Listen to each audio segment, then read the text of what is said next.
రాష్ట్ర ప్రభుత్వంపై ఆర్థికంగా ఒత్తిడి ఉన్నప్పటికీ రైతుల సంక్షేమం కోసం రెండో విడత రైతు భరోసా నిధులను సీఎం రేవంత్ రెడ్డి విడుదల చేస్తున్నారని మంత్రి అడ్లూరి లక్ష్మణ్ కుమార్ తెలిపారు. బీఆర్ఎస్ జైత్రయాత్ర కన్నా ముందు కవిత ఆరోపణలతో పాటు తన బావ అయిన హరీష్ రావుతో సఖ్యతతో ఉన్నారో లేదో కేటీఆర్ చెప్పాలని డిమాండ్ చేశారు. పెద్దపల్లి జిల్లా ధర్మారం మండలం ఖమ్మరిఖాన్పేట అనుబంధ గ్రామమైన కళ్లన్రెడ్డిపల్లిలో సంక్షేమ శాఖ మంత్రి అడ్లూరి లక్ష్మణ్ కుమార్ పర్యటించారు.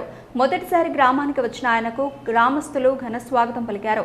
గ్రామస్తులు తమ గ్రామంలో ఉన్న సమస్యలను మంత్రి దృష్టికి తీసుకెళ్లగా వెంటనే సంబంధిత అధికారులతో ఫోన్లో మాట్లాడి అక్కడ నెలకొన్న సమస్యలను పరిష్కరించాలని ఆదేశించారు. త్వరలోనే తిరిగి ఆ గ్రామంలో పర్యటించి మిగిలిపోయిన సమస్యలను కూడా పరిష్కారం చేస్తామని గ్రామస్తులకు మంత్రి హామీ ఇచ్చారు.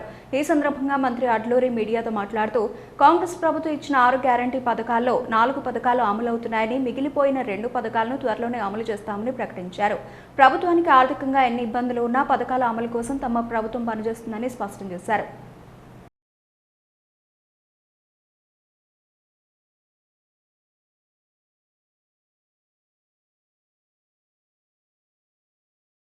తెలంగాణ రైతాంగం అంతా కూడా ముఖ్యమంత్రి రేవంత్ రెడ్డి గారి నమ్మకంతో ఉన్నారు. రైతు రుణమాఫీ చేసిండ్రు, రైతు భరోసా ఇస్తున్నారు. ఆర్థికంగా ఒత్తిడి ఉన్నా కూడా రెండో ఇన్స్టాల్మెంట్ నిధులు రేపు విడుదల చేస్తున్నారు.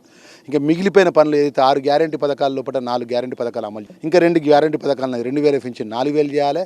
మా సోదరిమణులకు మహాలక్ష్మి ఇవ్వాలి 2500.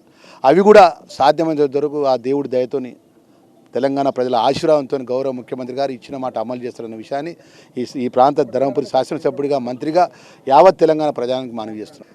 రేపు కాంగ్రెస్ పార్టీలో 30 సంవత్సరాలు పనిచేసినట్టు జీవన్ రెడ్డి ముంగడ పెట్టి శిఖండి రాజకీయాలు ఆడతాను. దాచుకున్న డబ్బులున్నాయి, మనిషికి 200, 300 కైకిలు ఇస్తాము. ఇక అక్కడ 12,000 మంది పడితే 1,00,000 మందిని పట్టుకపోతాము. మొత్తం ఊరు మొత్తం జైతాల ఊరు మొత్తం నింపి డ్రోన్ కెమెరాలతో ఫోటోలు పెట్టి ఆహా ఓహో అని సపోర్ట్లు కొడతామంటే ప్రజలు అన్ని గమనిస్తున్నాయా? డ్రామారావు, హరీష్ రావు, మీ కథ, మీ సినిమా కథం అయిపోయింది. మీది ప్రజల నమ్మకం పోయింది. 23లో ప్రజల మార్పు కోరుకొని రేవంత్ నాకు ముఖ్యమంత్రిని ఇచ్చిండ్రు. పార్లమెంట్ ఎలక్షన్స్లో ఓడిపోయిండ్రు, సర్పంచ్ ఎలక్షన్స్లో ఓడిపోయిండ్రు, మున్సిపాలిటీ ఎలక్షన్స్లో ఓడిపోయిండ్రు, బై ఎలక్షన్స్ ఓడిపోయిండ్రు.